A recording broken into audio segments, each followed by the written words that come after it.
명리학에서는 말년이라고 보통 부르는 그 60세 이후가 가장 중요합니다. 60대 이후에 성공하는 사람의 특징은 60년 동안 살면서 60갑자가 다 돌아갔잖아요. 그러니까 자기한테 굉장히 행운의 해도 있었을 거고 굉장히 불운의 해도 있었을 거예요. 거기에 분명히. 그런데 60대 이후에 그 운을 받아서 살 수 있는 사람은 그 불운의 해일 때 아주 온전하게 살아남은 사람들이었을 가능성이 높거든요. 그러니까 명리학은 운이 좋을 때가 문제가 아니라 운이 나쁠 때 어떻게 해야 하는가가 더 중요한 태제예요. 그러니까 내가 지금 10을 투자했는데 1, 2밖에 못 얻는다. 운이 안 좋은 때잖아요. 그러면 반드시 1, 2를 투자했는데 10을 받을 수 있는 운이 와요. 분명히. 그런데 아주 안 좋고 힘든 시기를 잘 견뎌야 이걸 받을 수가 있는 거예요. 살아남아야 되잖아요.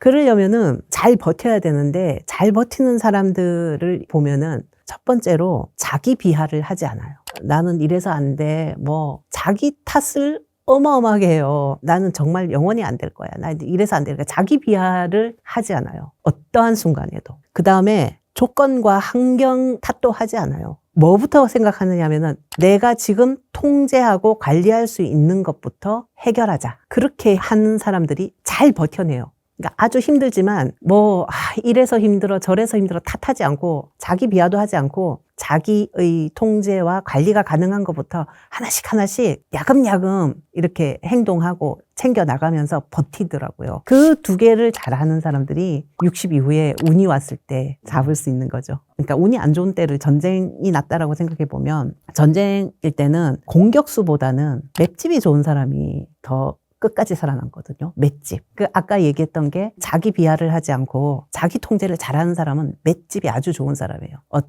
그래서 힘들게 똑같은 힘든 때를 겪어서 나올 때도 이 사람은 이 정신과 육체가 굉장히 온전하잖아요. 그래야 운을 받을 수가 있어요. 근데 여기서 자기 탓하고 남 탓하고 막 온갖 시리와 비리에 빠져 있으면 이 회복이 굉장히 느려요. 운이 와도 못 받아요. 그런 게 있는 것 같아요. 그리고 사주는 가장 중요한 기운을 담고 있는 글자가 월지예요. 그 다음으로 힘이 있는 자리가 시지예요.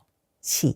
그래서 중년이건 노년이건 이런 것뿐만 아니라 내 사주의 밸런싱을 맞추기 위해서 굉장히 중요한 글자예요. 타고난 기질을 많이 보완해 줄 수 있는 글자가 시에 있으면 굉장히 좋다. 나의 기질을 결정하는 거는 월지거든요. 그 일간과 월지의 관계. 근데 그 기질이 만약에 자유주의자다 이러면은 완벽주의적인 기질이 보완을 해줄 수 있어요. 막 나가지 말고 좀 계산해. 알아봐. 철저히 분석해. 막 이렇게 하는 사람들이 완벽주의자들인데 이 완벽주의 글자가 시지에 있다면 굉장히 잘 나갈 수 있는 거죠.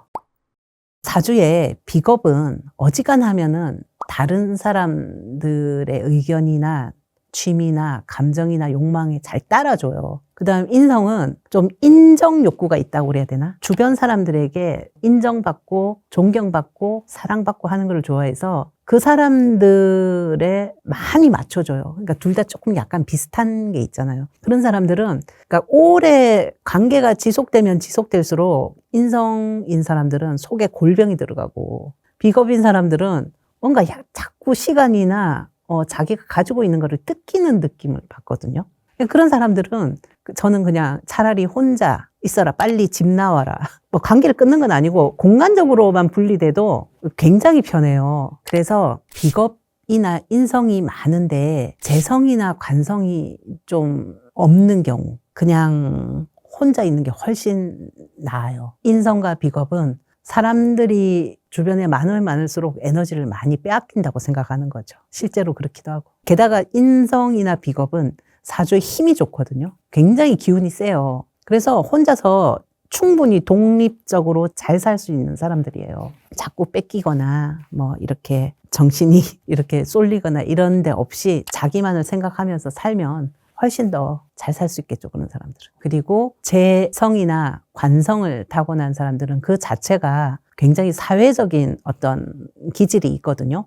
이 사람들은 사회 속에서 항상 관계를 이루면서 자기 영역을 확장하고 자기 지위를 높여가는 그런 사람들이기 때문에 이 사람들은 반드시 갖추어야 돼요. 이 관계를 차곡차곡 가족, 친구, 뭐 회사, 동료, 뭐 파트너 이런 사람들을 체계적으로 다 갖추고 있어요. 그래야지 자기가 성공할 수 있는 가능성이 높으니까. 식상은 이제 그 딱 중간에 있는 사람인데 식상은 항상 재를 생한다고 하거든요. 그러니까 재와 비슷하다고 생각하면 돼요.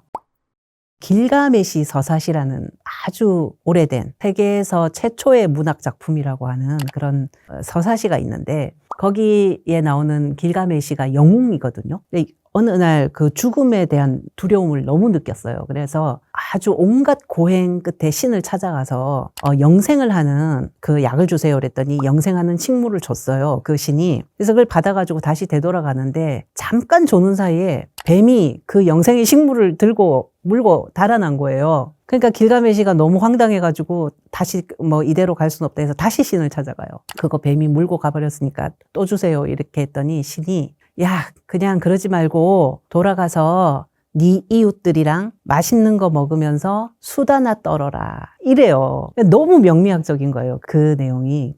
내가 좋을 때나 내가 힘들 때나 항상 나랑 같이 했던 그 오랜 친구가 있어가지고 자주 보고 맛있는 거 먹을 수 있을 만큼 건강이 있고 수다를 떨 수 있을 만큼 여유와 유머가 있으면 최고의 말년이잖아요. 하지만 오랜 친구고 뭐고 간에 건강을 잃은 말년이 제일 불행하겠죠. 예. 근데 이 건강이라는 게 명리학의 형제 학문인 그 한의학에서 보면 자기에게 부족한 오행이 있어요. 항상 있어요. 그건 누구에게나 있어요. 근데 그 부족한 오행에 해당하는 신체의 기능이 많이 떨어지거든요. 그거를 요즘은 의학이 워낙 발달했기 때문에 미리미리 검진을 잘 받아서 적시에 치료를 하면 그렇게 옛날처럼 어떤 병이 걸렸다고 바로 막 힘들어지고 이러진 않잖아요. 그래서 말년이 되어 갈수록 그리고 운이 좀 안 좋다고 생각할수록 적시에 어떤 부분이 내가 약한 거를 알고 거기에 대해서 검진을 착실히 받으면 요즘 뭐 의료보험도 잘 돼 있고 건강보험도 잘 돼 있고 하니까 그걸 많이 신경 쓰시면 좋을 것 같아요. 그러니까 가장 말년에 중요한 거는 체력, 건강과 여유와 유머를 갖추면은 가장 좋을 것 같아요.